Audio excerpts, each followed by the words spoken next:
The word for you today.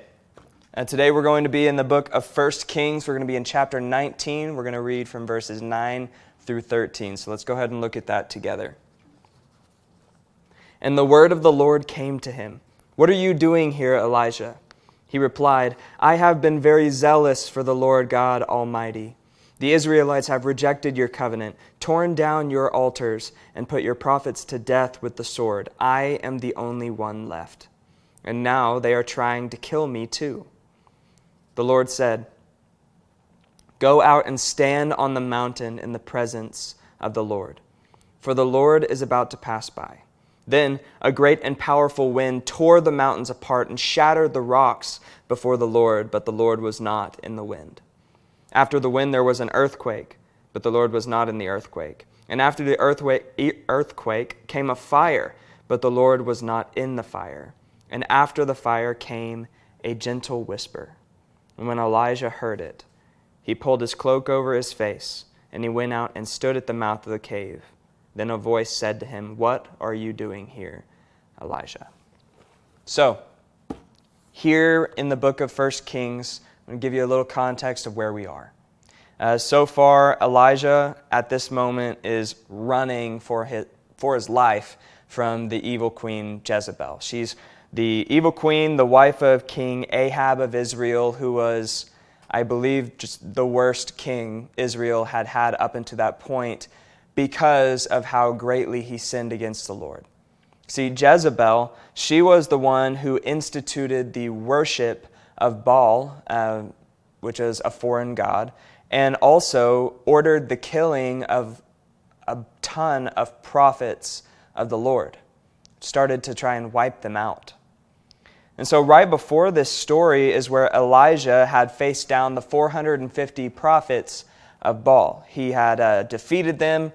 This is the story where he says, if Baal is the true God, great. If God's the true God, great. Let's find out which is which. You guys make an offering, I'll make an offering, and whichever God sends fire from heaven to burn up the offering, that's who the true God is.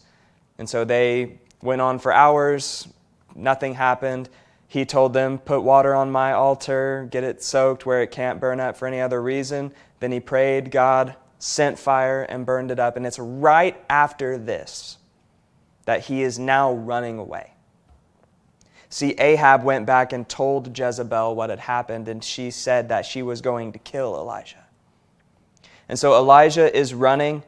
He's running out of fear. As he flees, he ends up at the mount at Horeb, which is called the mountain of God, Horeb. And so he comes here and he hears the voice of the Lord come to him, and it just says, "What are you doing here, Elijah?" Now, after he hears the voice of the Lord, what we see is Elijah, he starts pouring out his frustrations to God. What he says that I have been zealous for the Lord.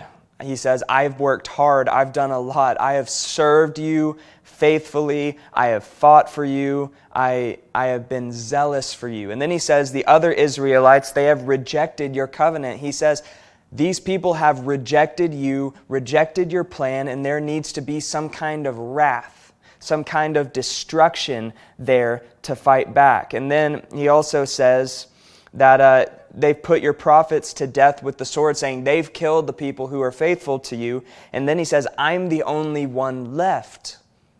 Now what we know from later on, there were more prophets, but the way Elijah felt in that moment, he felt profoundly alone. And then he says, now they're trying to kill me too. He says, I'm all that's left of the faithful to you, and now even I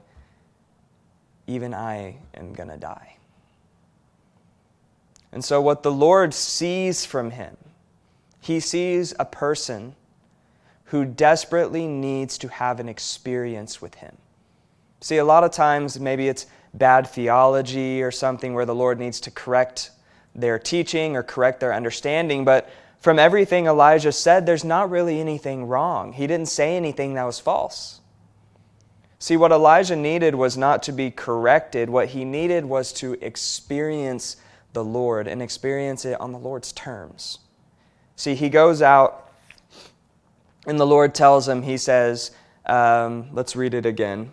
He says, "Go out and stand on the mountain in the presence of the Lord, for the Lord is about to pass by," saying, come out and experience my presence. Now, what Elijah wanted, really, and what we kind of see from his words, he wanted judgment.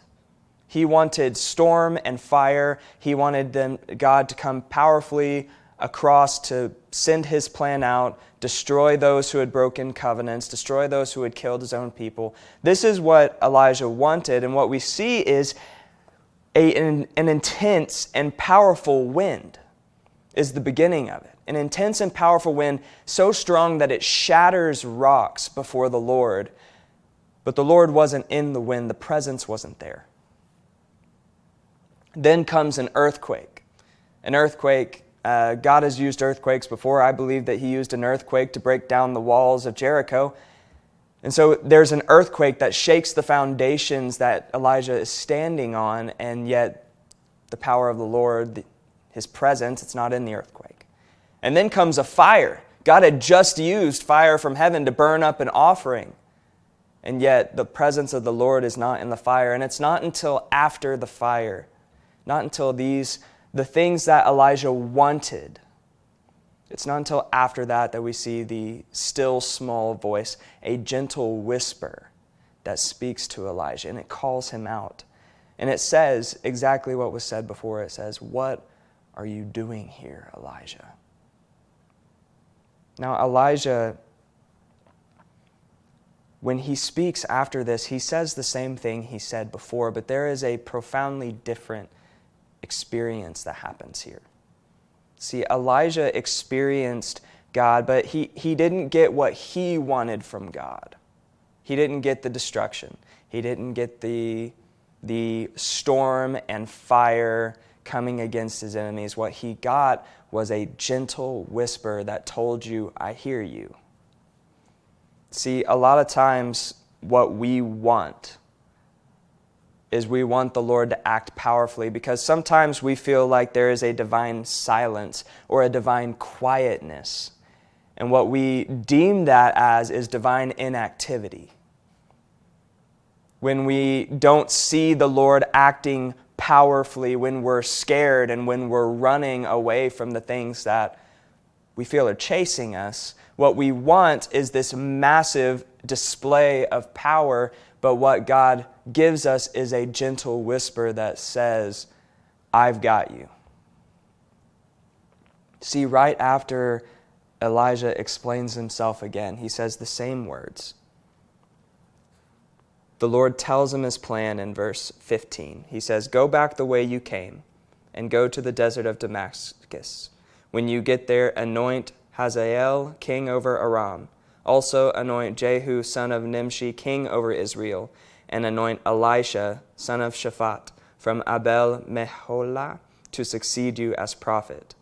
And then he explains that these people are going to bring the judgment. These people are going to put these evildoers to the sword. These people are going to do God's plan. He takes a moment and he says, "Elijah, I hear you, I see you. This gentle whisper is the one that speaks to you. And I have a plan, and I'm going to make it happen." And then he sends him out. So when we look at this, when we look at the main point, when we look at what it means to us, what we see is God is going to speak to us in his way. The things we sometimes want, whether it's wanting just a huge display of power, wanting him to just pick up and change everything, wanting him to just reach down and save us from our circumstances and just rip us out of them and make everything better in a moment.